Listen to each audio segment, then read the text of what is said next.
The latest. Thank you for your love and support. I appreciate you. Oh, is this partnership?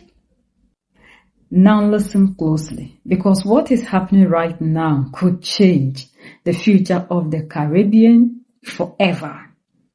We do not have the right to choose anything. Donald Trump has dropped a political bombshell and is shaking Jamaica and the entire Caribbean region. In a move many are calling open intimidation, the message is clear and brutal. Choose America or choose China. But if you choose China, you lose the support of the United States of America. This is what we call democracy. This is no longer about diplomacy. This is about power, pressure, and control. Caribbean leaders are pushed into a corner, forced to pick sides in a global war they did not start, but one they will be deeply affected by. Is this partnership or is it blackmail? Is this protection or punishment? Tonight we break it all down, the threats, the consequences, and what this ultimatum really means for Jamaica, for Caribbean sovereignty, and for the entire future of small nations standing up to global superpowers. Stay with me because this is bigger than politics. This is about freedom, dignity, and who truly controls our destiny. And Africa will be next because Africa is also now moving to the direction of China. Trump warns Caribbean leaders, choose America or China. You can't have both. Is the Caribbean caught in the middle of a new Cold War? Donald Trump has reportedly sent a clear warning to Caribbean leaders. Either stand with America or risk losing U.S. support by deepening ties with China. As tensions between Washington and Beijing escalate, the Caribbean has become a key battleground for influence.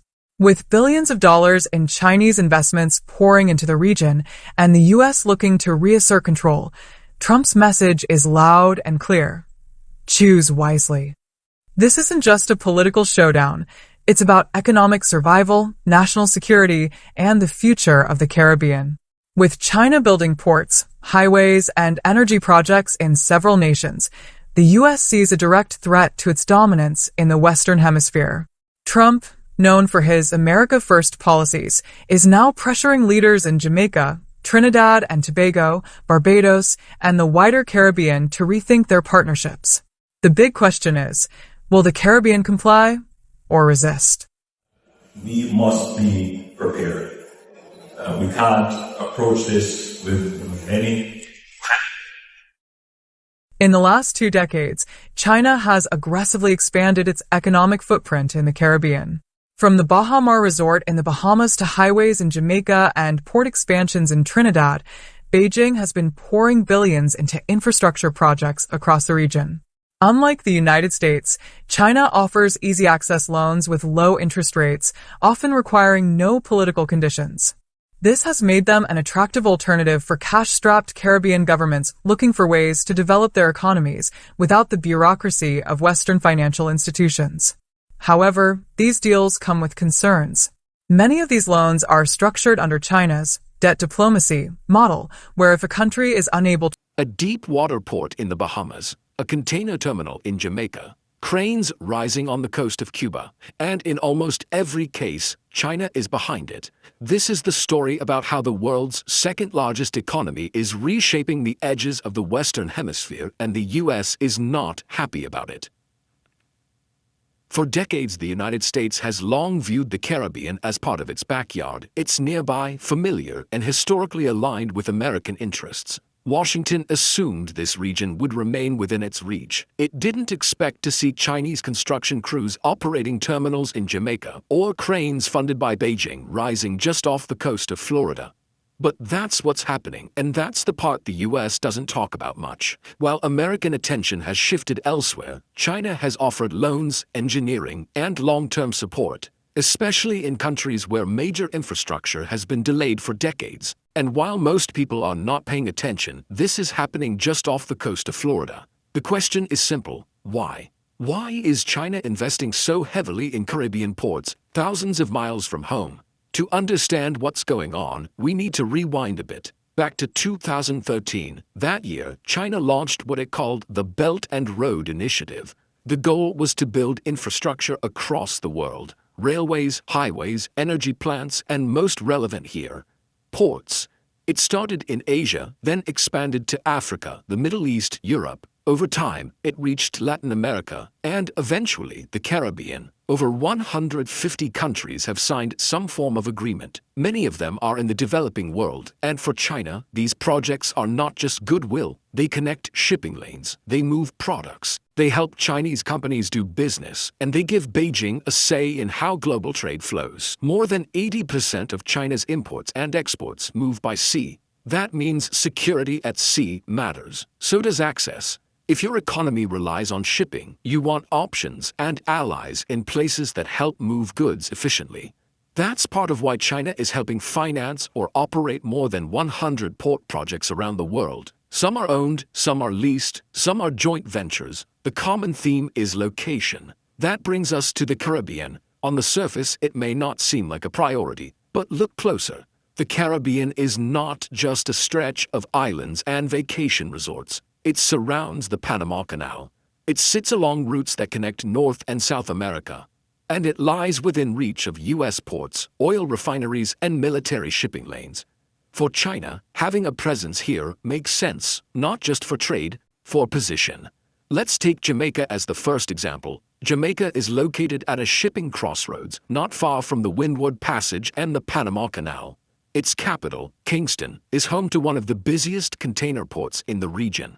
In 2016, the Jamaican government handed over management of that port to a foreign consortium, one that includes a Chinese state-owned firm, China Merchants Port. Since then, Kingston has expanded. It now handles larger vessels. It plays a bigger role in moving containers to and from Latin America, the U.S. East Coast, and beyond. China doesn't own the port outright, but it's part of the operation, and that gives it influence, not just over the infrastructure, but over the supply chains that pass through it. But the involvement didn't stop at the docks. A few years earlier, China also financed a major highway connecting Kingston to the north coast. The project cost over $700 million and was built by a Chinese construction company. In exchange, the company got a 50-year concession to operate nearby land. From the Jamaican government's point of view, that road was badly needed. From China's perspective, it opened the door to long-term economic ties. Some proposals went further. At one point, there was a plan to build a massive transshipment hub on a pair of protected islands, Goat Islands. That project was eventually cancelled after a backlash from environmental groups and local residents. Still, China remains a major infrastructure partner on the island, and Kingston's port continues to grow. Now, let's move north to the Bahamas. Freeport on Grand Bahama Island is just 55 miles from Florida. It's one of the closest large shipping ports to the U.S. mainland, and it's been expanded with billions in Chinese investment.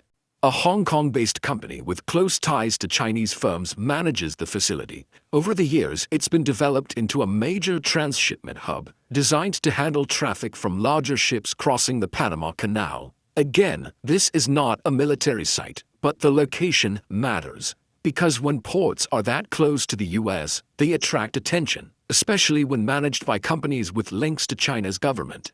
That's part of why this investment sparked concern in Washington. There's a sense that China is building a commercial presence that could double as leverage in a crisis, or at the very least, as a source of intelligence on U.S. naval activity. So far, there's no sign of that happening, but the concern is there, and it's not limited to one port. In Nassau, the capital, China also financed the Bahama Resort, a $4 billion development that's now one of the largest hotel complexes in the region. There's also a stadium, roads, and other infrastructure tied to Chinese financing and construction. Put together, the Bahamas has received some of the highest per capita Chinese investment in the hemisphere.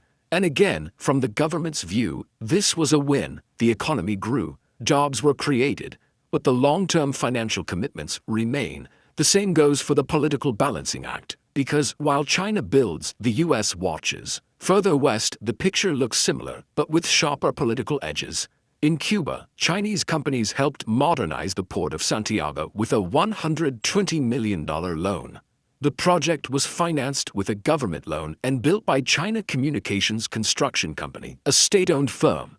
The port was dredged, expanded, and outfitted to handle larger ships. In theory, this helps Cuba increase trade, especially in the eastern part of the island, and given Cuba's limited access to Western capital, China's support came at a time when few others were offering help elsewhere on the island. This is amazing, and these are the people that are preaching democracy to the whole world. And these are the people we see as our role models in Africa. These are the people who are pointing fingers at others, calling them dictators. What is all this? That we do not have the right to decide what we think is good for us. And that is why we need to unite as Africans, regardless of where we find ourselves, in the Caribbean or here, until we start seeing ourselves as one people and forming a strong bond. Reuniting ourselves, it will be very difficult because we cannot continue to watch the world when everything they need is taken away from us. This is the time for us to close the chapter of these people that divided the African. The African must reopen a new chapter, and that is unity and seeing ourselves as one people. We can no longer continue to walk the path of the colonizer and expect that we will have our freedom. We need to be thinking beyond today. We need to start thinking about our generations and not ourselves or the children we give birth to, but the entire African generations to come. This is a trying moment. These are the ones who said they will no longer be what? They are this. We should give them the peace prize. We should give them this because is this peace? When you are forcing us to be with you even when it is against our wish. We have lived with these people. They have never been anything that benefited us. If not these people always taking out of us and making sure we never rise. They always make sure we never get to any point in our life that we ourselves can do something meaningful for our own selves. It has to always be what they want and not what we think is right for us. And is this the narrative we want to continue to live by? Is this what we want to leave behind for the generations to come? Or it is our responsibility to fight to make sure all these things come to an end. Captain Ibrahim Traore said, if we don't do something now, our generations to come will ask us. Like today, majority of you claim your ancestors were the ones who sold you into slavery. Nobody sold you. It is a narrative for you not to love your ancestors because your ancestors fought for your freedom. They captured us by force. And now they are doing all these things all over again. What is happening in the Caribbean was exactly what happened to our forefathers, using force on us. They don't always allow you, the African, to have a say on matters pertaining to you. And that is why even around the table, you are silenced. Our voices are not heard because of the way they see you, the African.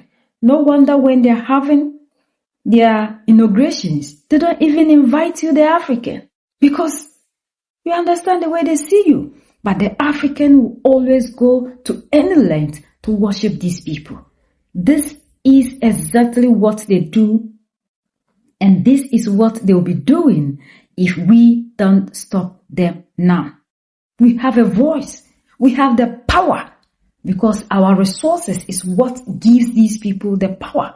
And this is the time that African Union will stop talking and make sure that treaty that says the African cannot acquire nuclear whatever to be cancelled, because these are the things that these people are using to threaten the African, and the resources are taken out of our continent to make these people what they are, to make them what they are, and to give them the power they are using to intimidate us in addition. And we must rise united. The unity of the African is very important. Whether you are in the Caribbean, you are an African. As long as you are in the dark skin, you are an African, and you must start seeing yourself as such. Possibly, we want all of us back home. This is the mother that they preach for you to abandon. And we must get up now to reunite with the mother of all. The best one, of course, in this whole world. We are the only ones that can set ourselves free. United we stand, divided we fall, and united we keep standing forever and ever. The greatest enemy of the African is mental slavery. So let's decolonize ourselves from mental slavery. Let's keep sharing to educate our brothers and sisters. Together we make Africa great for ourselves and the next generations that are going to come. So that's the latest around the world and in the Caribbean.